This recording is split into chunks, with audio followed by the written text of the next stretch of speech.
Bonjour ou bonsoir, selon l'heure à laquelle vous nous regardez. Je suis votre chroniqueur audio pour l'ODJ Média, et aujourd'hui, je suis chargé de vous lire fidèlement une chronique au ton singulier et à la plume percutante, signée Afid Fassifiri. Elle s'intitule « L'Atbourida des ânes ».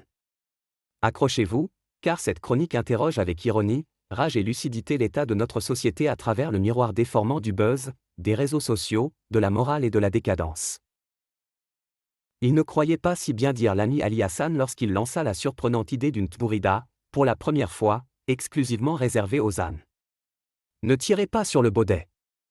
Sans vouloir manquer de respect à nos sympathiques amis les mires, un animal corvéable à souhait et qui rend des services immenses à des humains pleins d'ingratitude, une tbourida pour les ânes serait une excellente idée pour leur rendre hommage.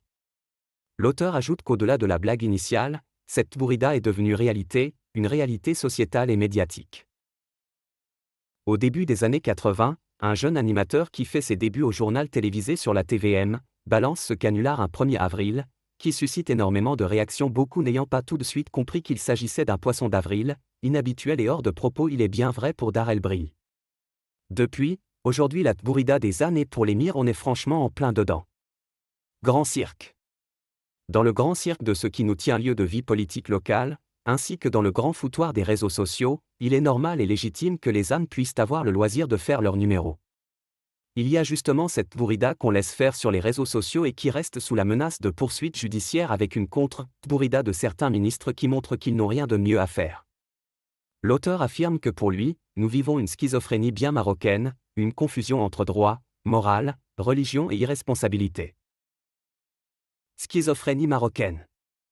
Il y a une schizophrénie bien marocaine et dont le terrain de jeu, un territoire que certains voudraient sans foi ni loi, sert à dénoncer, calomnier, insulter avec chantage et règlement de compte où tous les coups sont permis, dans un foutoir où se déversent toutes les insanités imaginables, dans un exercice où beaucoup cherchent à se faire justice oubliant qu'il n'y a pas de liberté d'expression et de liberté tout court sans responsabilité.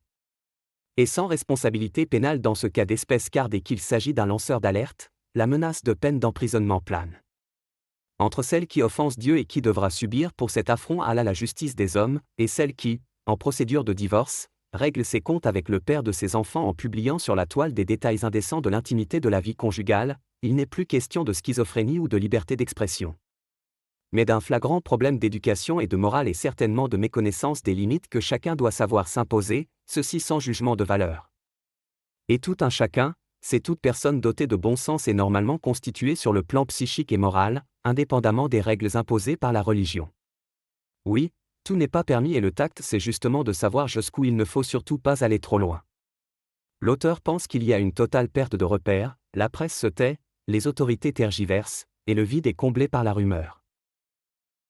La tbourida des ânes et pour les ânes, ce sont ces pseudo-médias électroniques qui traînent dans la boue du caniveau qui est le leur et celui du feuilleton des faits divers.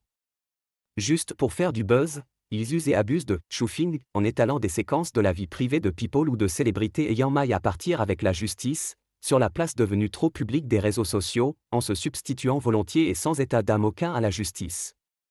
Mais, franchement, où est le Conseil national de la presse et que font les instances qui se disent représentatives d'une profession qui ne ressemble plus à rien? Ces instances, honnêtement on n'en entend parler que lorsqu'il s'agit de lutte pour les fauteuils, et les portefeuilles et très rarement lorsqu'il s'agit des intérêts de la corporation.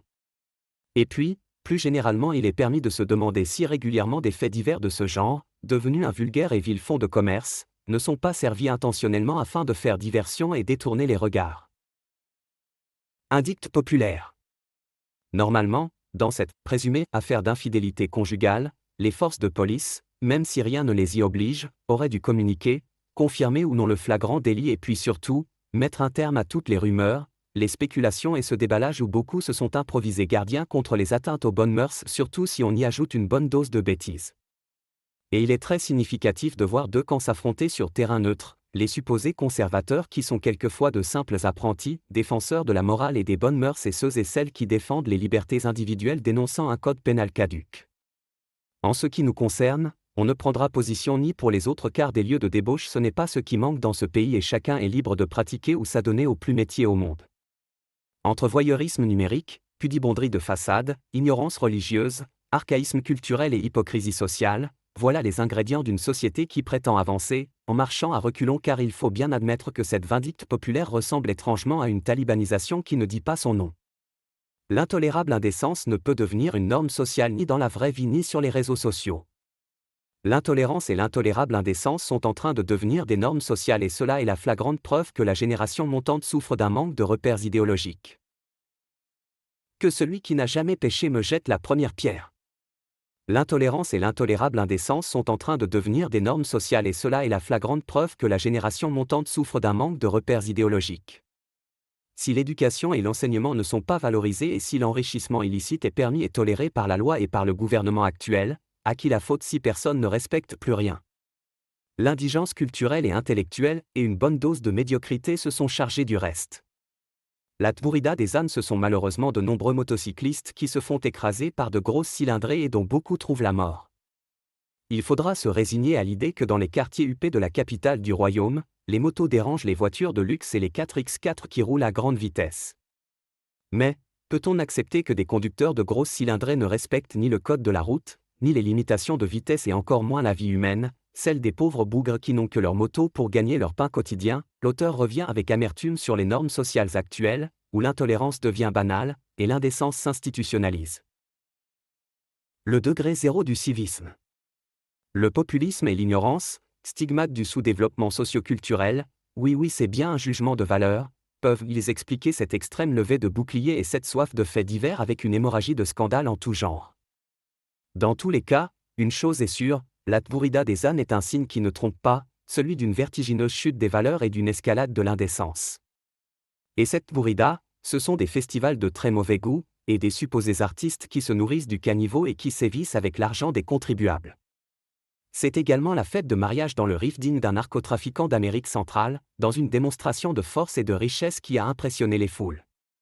C'est aussi un enfant de 13 ans violé par plusieurs hommes lors d'un festival. Il n'y a pas que cela sur les réseaux sociaux, il y a également des escroqueries en tout genre, des charlatans de tout poil et des experts de tous bords qui proposent du prêt-à-porter idéologique pour les nuls et qui, bien entendu, sévissent aux frais de ceux et celles qui les suivent. Honnêtement, on aura tout vu ou presque, alors une tmourida pour les ânes. De grâce, ne tirez pas sur le baudet et que celui qui n'a jamais péché me jette la première pierre. Comme dirait l'autre, c'est qui l'autre déjà? C'est certainement Nabil Lalou et son magnifique et inoubliable film « L'âme qui braie ». L'auteur conclut sur une vision presque apocalyptique, d'un monde où les escrocs, charlatans et idéologues en plastique pullulent. Merci de m'avoir accompagné jusqu'ici. C'était votre chroniqueur audio pour l'ODJ Média, et je vous ai lu mot pour mot, sans rien changer, les propos de Hafid Fassifiri, dans un souci de respect des droits d'auteur et de fidélité au texte. On se retrouve très bientôt pour une nouvelle chronique. Et d'ici là, n'oubliez pas, parfois, l'ironie est la forme la plus sincère de la vérité.